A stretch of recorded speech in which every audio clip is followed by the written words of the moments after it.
that car isn't great. I think we've all seen it now. That car is potentially fourth fastest. The Racing Bulls in at least qualifying isn't actually that far behind the Red Bull in terms of pace.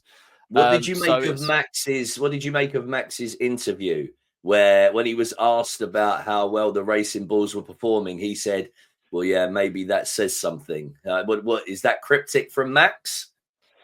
I think it is a little bit. Horner came out and said that Max has been a lot more involved in like the development side, the strategy side, helping with the car. So he must know something's wrong with that car. I think he pretty much already come out and said it pretty much. So I think it's definitely a little bit of cryptic from Max about the car. I've heard a little bit about him not being happy with Lawson being replaced Right. for reasons, basically saying the car just isn't good enough. No one could really drive this car, basically. Obviously, if that's true or not, don't know. There's a lot of rumors in the F1 world, but it is interesting to see Max come out and say these comments about the car. It's bad for Max when he has to say basically the only way he can win if all the cars in front of him retire. Like, that's nothing usual from Max of what he would usually say coming into a Grand Prix weekend. So it's not looking good for Red Bull, I don't think. Yeah, they're in a difficult position, aren't they? Because I guess if you push car development in such a bespoke direction for a particular driver, which it seems they have, you're going to have the problem that they've now got, which Sergio Perez talked about almost a year ago, just saying how difficult this car was to drive. And at the time, people behind the scenes weren't making much noise, but now it feels like they're saying, "Oh, look, we've been bitten in the backside here." What do they do moving forwards? I saw an article today and it referenced it as the curse of the honey badger, but I'm not sure it's anything to do with Daniel Ricciardo leaving. What do you think they do as they move forwards, the Red Bull team? I think they've got to start developing both cars sort of more equally. I think no matter what you give Max, no matter what car you give him, he's going to be up there. So just make the car better for both drivers. At the end of the day, they need to do much better than what they are.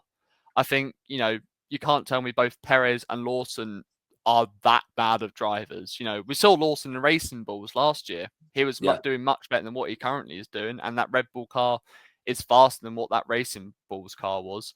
So, there's talks of potentially Yuki coming in. But if we see the exact same results from Yuki, what do we do then?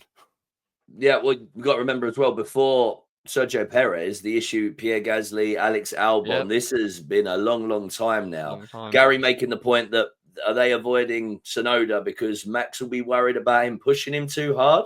Do you think that is why Yuki's not got that opportunity yet? I don't really know why Yuki hasn't got that opportunity yet. A lot of noise of when, Perez got dropped, even myself included, wanted Yuki to get that seat, but I wasn't, angry that Lawson got the seat, But I don't think Max is worried that Yuki will push him too much. We know Yuki's a little bit of a hothead at times. So maybe there's that thought of, Max can sometimes be a bit of a hothead. Yuki can be a bit of a hothead sometimes. So maybe they'll clash too much. But let's be honest, Max is like the number one driver in F1 right now. I don't think he's worried about anyone on the grid, no matter who his teammate is. So I don't think Tsunoda will push him too hard, but we'll just have to see with Yuki if he gets that Red Bull seat.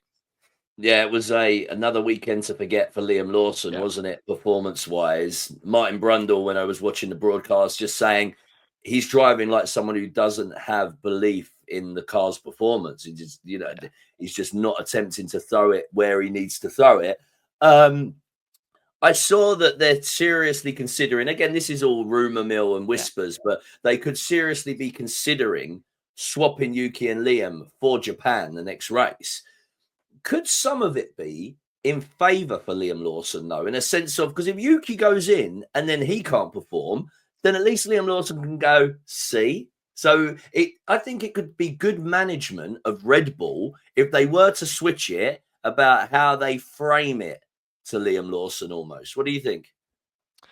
I definitely think that could be a way to look at it. But then if Yuki does perform with the car, that's a really bad look on Lawson. But even if the car isn't great, I don't see the point of swapping the drivers much. If that car isn't simply good enough, just develop it.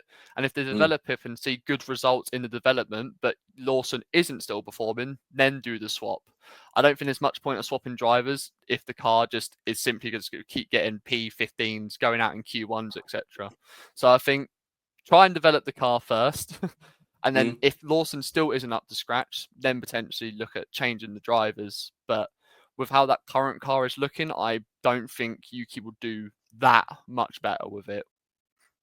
Do you think anybody in the Red Bull setup is regretting not giving Liam Lawson more time during testing in the car? Because we know Max loves the last day, doesn't he? So the whole of day 3, Max always gets. And again, it's okay, Max, we want to make you happy, but what will also make you happy is having a number 2 driver that's going to be in and around you to support you towards the front of the grid. Do you think there's some regrets there in the team that they perhaps didn't dig a little deeper with Liam? I definitely think there's going to be some regrets not giving Lawson a bit more time with the Red Bull car. But it's quite interesting because I remember the Bahrain tests.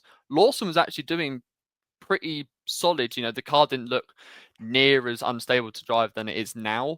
So it's interesting how they've gone from the Bahrain tests to now, to the development now. Obviously, I know it's only testing, but the car wasn't near as shaky and as unstable as it was, back then. So it's interesting how they developed a car like that.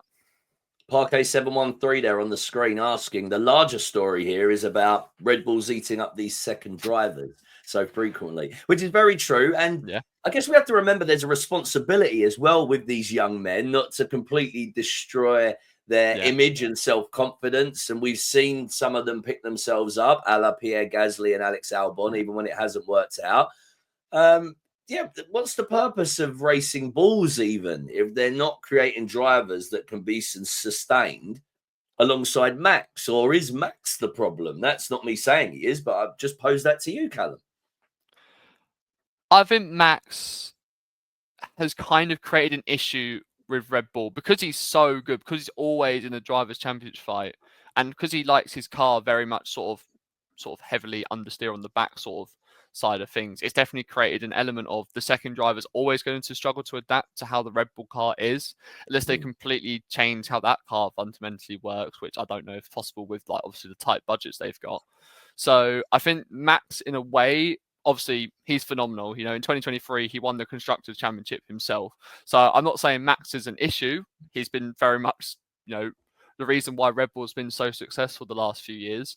But if Max decides to just simply retire at the end of the season, they're going to be in a real struggle with how that car performs, because I don't think anyone can drive with how Max has his car. So they definitely need to start looking at how they can potentially balance the car a bit more to suit both drivers. If not, because Max in 26 could just go, you know what, moving to Mercedes or something along those lines for all we know. Could go to Aston Martin for all we know, or just simply retire due to him, having his child. Obviously, I do think he'll stay Red Bull for a few more years. I don't think he'll just instantly drop them. But Max is there to win. He's there to win drivers' championships. And Helmut Marko even come out and said, if we can't deliver that car, then we don't know what we'll do with Max. He might just, end up leaving for all we know. I'm going to throw it almost to a football analogy. I know that many, many years ago, Arsene Wenger went into the academy at Arsenal and got all the kids' teams to play how the first team played. And I know Pep Guardiola's done the same at Manchester City. Maybe Red Bull need to start their driver academy saying, right, all of you guys, you're going to drive this setup with the car very much on the nose. It's going to be shaky, shaky, shaky. But if we give you 10 years in this cart like that, you'll figure it out, and then they'll have a second driver.